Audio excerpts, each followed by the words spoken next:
बोलते हैं सुरक्षित हाथों में देश है, तो किस तरीके का सुरक्षित हाथ में? राहुल गांधी जी क्या गलत बोल रहे हैं? क्या आप बोलने तो दीजिए, नेता विपक्ष है, उनको बोलने नहीं देंगे आप? मतलब करना क्या चाह रहे हैं? प्रधानमंत्री डरे हैं तब तो 56 इनकी साथी सिकुड़ गई है ना। राहुल गांधी देश के जनता के दिल में बसते हैं, इन लोगों की तरह नहीं है कि जो ढोल पीटने वाला हर हर मोदी वाला बात करेंगे और मोदी वही फटेला ढोल वाला बात हो जाता है। राहुल गांधी को छवि को गिराने के लिए मोदी सरकार ने कितने लाख करोड़ खर्चा कर चुकी है, लेकिन उनको पप्पू तो बना ना पाई। आरएसएस भाजपा लोग तो आज भी देख रहे, कह रहे राहुल तो पप्पू जिसको बना रहे थे वो तो पापा निकल गया आरएसएस भाजपा का। से हिंदुस्तान में 2014 के पास से ढोल पीटा जाता था, 56 इंच के सीने वाले प्रधानमंत्री नरेंद्र मोदी जी, ये देखिए कि क्या 56 इंच का सीना सिकुड़ कर हो गया।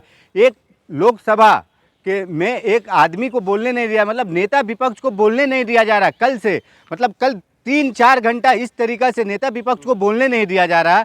अरे उनको कहना क्या है? एक सिर्फ उनका कहना है कि जनरल मनोज मुकुंद नरवाल का जो एक किताब है और उस किताब में कुछ ऐसी बात लिखी है कि हाँ वो देश में जिस तरीक़ा से 2020 में चाइना जिस तरीक़े से अटैक कर रहा था उसको लेकर कुछ बात बताना चाह रहे। और देश में आप सोचिए पार्लियामेंट में नेता विपक्ष को बोलने नहीं दिया जा रहा। ये किस तरीके का चल रहा है शासन?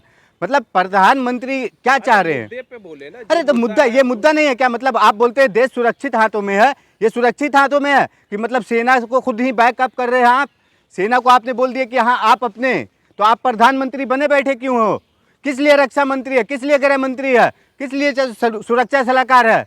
मतलब है किस लिए? लोग कोई तो काम करे ना। आपने मालूम है उस दिन का क्या वाकया किताब में क्या लिखा है? बोलते हैं 8 बजे से 10 साढ़े 10 बजे तक फ़ोन करते रहे। लास्ट में नरेंद्र मोदी जी ने लास्ट में सिलेंडर कर दिए। मतलब जो नरेंद्र सिलेंडर बोले थे राहुल गांधी जी ने, वही सिलेंडर वाला बात निकल के आ रहा है ना कि आपने लास्ट में 10:30 बजे बोलते हैं कि ठीक है सेना के ऊपर, मुकुंद नरवाल के ऊपर छोड़ दिए कि आपको क्या करना करो। अब वो सेना क्या बेचारा कर सकता था? मतलब सेना की निजी बातें जो है उसको संसद में उठा रहे हैं। आखिर क्या कारण हो गया कि संसद में उठा रहे हैं? जो चीज बोलने वाली चीज है वो बोले, जो विषय पे क्यों नहीं बोल रहे हैं राहुल गांधी? नहीं, ये विषय नहीं है। मतलब आप बोलते हैं सुरक्षित हाथों में देश है, तो किस तरीके का सुरक्षित हाथ में? आप ही खुद ही तो है। जब इलेक्शन आएगा, इलेक्शन कैंपेन में आप घूम घूम के बोलते हैं कि घुसपैठिए हैं, आतंकवादी हैं, तो उस समय नहीं समझ में आता कि हाँ क्या है। आज अभी देख लीजिए बंगाल में इलेक्शन हो रहा है, किस तरीके से घुसपैठिया की बात हो रही कि घुसपैठिया को पकड़ के निकालेंगे, एक बार मौका दो। आप जा रहे हैं आसाम में, बोल रहे घुसपैठिया को निकाल रहे हैं। ये किस तरीके से हो रहा है बताइए? और राहुल गांधी जी क्या गलत बोल रहे हैं? क्या आप बोलने तो दीजिए, नेता विपक्ष है, उनको बोलने नहीं देंगे आप? मतलब करना क्या चाह रहे हैं कि मतलब वो आप देखिए राहुल जी ने क्या बोले अभी बोल रहे हो कि वो डर गए हैं प्रधानमंत्री क्यों डरेंगे ये बताइए? नहीं, प्रधानमंत्री डरे हैं तब तो 56 इनकी साथी सिकुड़ गई है ना। आप देखिए कल का, आप देखिएगा राज्यसभा टीवी पे, लोकसभा पे किस तरीका से, अगर राहुल जी यहाँ पे एक बार बोलते हैं कि हाँ हमारा सेना चीन से, जैसे ही बोल रहे हैं वहाँ पे खड़े हो जा रहे हैं। वक्तव्य वो प्रयोग कर रहे हैं, उससे सेना का मनोबल डाउन हो सकता है। नहीं, सेना का मनोबल डाउन ऑलरेडी कर चुके हैं, ये नरेंद्र मोदी जी ऑलरेडी कर चुके हैं ना। और ये चीज़ को जागरूक कर रहे हैं कि जनता में, समाज में पता चले कि हाँ क्या कर रहे हैं। देश जिस तरीके से ढोल पीटते हैं कि सुरक्षित हाथों में, ये क्या सुरक्षा? आप बताइए कश्मीर में जिस तरीके से बम ब्लास्ट हुआ उसका क्या हुआ? पता चला कुछ? दिल्ली में हुआ उसका कुछ पता चला? मतलब ये लोग क्या है ना, देखिए इलेक्शन का लेकर मुद्दा को हंगामा करते हैं। अब राहुल जी को नहीं बोलने दिया जा रहा, कल भी बोलने नहीं दिया गया, आज भी नहीं बोलने दिया गया। आज देखिए 8 लोगों को निलंबित कर दिया गया। ये मतलब क्या, किस तरीके से होगा? ऐसे चलता है संसद क्या? आता नहीं राहुल जी को तो क्या बोलेंगे? अरे क्या नहीं बोलने आता है? मतलब ये टेलीपॉइंटर से बोलने वाला बात समझ रहे क्या? राहुल गांधी अपना स्पीच खुद बोलते हैं। ये इनके तरह, मोदी जी की तरह ना टेलीपॉइंटर देख के नहीं बोलते हैं कि हाँ मोदी महान है। यही तो महानता देखिए ना कि किस तरीके से देश को गर्क में डाल दिए मोदी जी ने। देख लीजिए कैसा महानता है कि देश में जनता, आप देखिए किस तरीके से, एक आपने सुने होंगे एस्टीम फाइल का, किस तरीके से आया नाम आया उसमें। अभी देख लीजिए शर्म से मोदी जी शकल नहीं दिखाना चाहेंगे। राहुल गांधी का भी नाम आ सकता है। अरे आए तो राहुल गांधी जी ने अभी जस्ट बोल चुके हैं कि ठीक है अभी तो ये टेलर है, पिक्चर अभी बाकी है। अभी पार्लियामेंट से जब निलंबित किया गया तो राहुल गांधी जी ने खुद बोले अभी कि अभी तो ये क्या हो रहा है ना, शर्म से मुंह छिपाने के लिए कोई ना कोई बहाना ढूंढ रहे। अब ये बहाना क्या है ना, देखिए एप्स्टीन को दबाने के लिए, जर्नल जो विपिन रावत का ये जो कहानी है, ये मैटर बुक को छिपाने के लिए इस तरीका का। अब बताइए वो एक किताब लॉन्च करने के लिए 2 साल से रक्षा मंत्री के पास पड़ा, उस किताब को पब्लिश होने के लिए नहीं दे रहे हैं।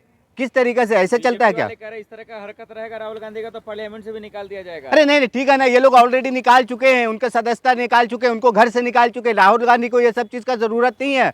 राहुल गांधी देश के जनता के दिल में बसते हैं। इन लोगों की तरह नहीं है कि जो ढोल पीटने वाला हर हर मोदी वाला बात करेंगे और मोदी वही फटेला ढोल वाला बात हो जाता है। बजट पे बात करना था, राहुल अरे गांधी चलेगा चीफ। नहीं, बजट में बात क्या करेंगे? बजट के लायक है क्या? बजट में क्या था कि जो बजट पे बात करेंगे?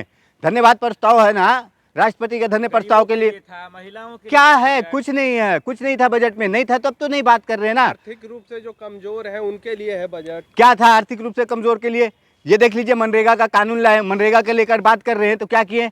आर्थिक रूप से मजबूत करने का तो मनरेगा था कि जिस तरीका से गांव देहात में पंचायत में मनरेगा के तहत काम मिलता था पहले मजदूर 100 को। दिन का था, अब 150 दिनों का हो गया। देखिए सर, कैसा है ना, आप लोग जो बोल रहे हैं ना, ये मोदी मीडिया वाला बात कर रहे हैं कि मोदी मीडिया आप अब 150 सवाल दिन। भी ना पूछे नहीं नहीं, आपसे। सवाल आप पूछ रहे हैं ना, मतलब समझिए तो 150 दिन हो गया, मतलब किस तरीका से? पहले क्या था उसमें कि 90% स्टेट केंद्र सरकार देती थी फंड और 10% स्टेट गवर्नमेंट का था। अब बोलिए कि कितना रेवेन्यू आता है स्टेट गवर्नमेंट को? कहाँ से आता है कि स्टेट गवर्नमेंट 40% देगी और 60% सेंट्रल गवर्नमेंट? अरे नहीं चलने देंगे विपक्ष। क्या चलने नहीं? देंगे विपक्ष? नहीं विपक्ष तो चलना, संसद हम नहीं क्यों चलने दे रहे हैं? विपक्ष तो चाह रही है कि संसद चले, बात करे, लेकिन बात करना सरकार नहीं चाहती है क्योंकि सरकार की पोल खुलने वाली बात हो रही है। सरकार नहीं चाह रही ना। अब बोलिए किस तरीके से निलंबित कर दिए? ये कोई तरीका है? ठीक तो किया, हंगामा करते हैं, अरे कागज फाड़ दिया। अरे कागज फाड़ दिया मतलब आप जिस तरीका कोई भी कानून लाएंगे, कोई भी बिल लाएंगे, आप देखिए किस तरीका का बिल लाए थे। किसान कानून के लिए लाए थे ना, किस तरीका का बिल? 1.5 साल के बाद 700 लोग मर गए। उसके बाद देखिए किस तरीका से वापस लिए ना। मोदी जी क्या बोले कि शायद हम में कुछ कमी हो गई होगी, है ना। तो इस तरीके से अभी मनरेगा के लिए भी जो पेपर फाड़े हैं ना, यही बात आएगा बाद में। ऐसा मोदी मुद्दा उठाते हैं राहुल जी जिसको दुनिया सुनना ही नहीं चाहता है। बोलिए पढ़ लिख के आएंगे थोड़ा। नहीं देखिए, दुनिया भी सुनना चाहता है, लोग भी सुनना चाहते हैं। आप जैसे मोदी मीडिया गोदी मीडिया जो है ना, ये लोग नहीं चाहते हैं कि हाँ राहुल गांधी की बात आए। जिस तरीके से राहुल गांधी को छवि को गिराने के लिए मोदी सरकार ने कितने लाख करोड़ खर्चा कर चुकी है, लेकिन उनको पप्पू तो बना ना पाई। आरएसएस भाजपा लोग तो आज भी देख रहे, कह रहे राहुल तो पप्पू जिसको बना रहे थे वो तो पापा निकल गया आरएसएस भाजपा का। तो इन लोगों को अब दर्द हो रहा कि हाँ करे तो क्या करे। मतलब ये देखिए राहुल गांधी ने किस तरीका से जो नफरत का बहार बह रहा था देश में, जिस तरीका से भारत जोड़ो यात्रा किए, भारत जोड़ो यात्रा कन्याकुमारी से कश्मीर तक चले राहुल गांधी जी ने, उसमें हम भी चले हैं। लेकिन किस तरीका से देखिए मॉब लिंचिंग हो रहा था, किस तरीका से स्टॉप हुआ ना, कितना संविधान बचा उसका। संविधान को ये लोग मानते नहीं है, संविधान को किस तरीका से नष्ट करने वाला काम कर रहे हैं। क्या बात करेंगे इन मोदी जी?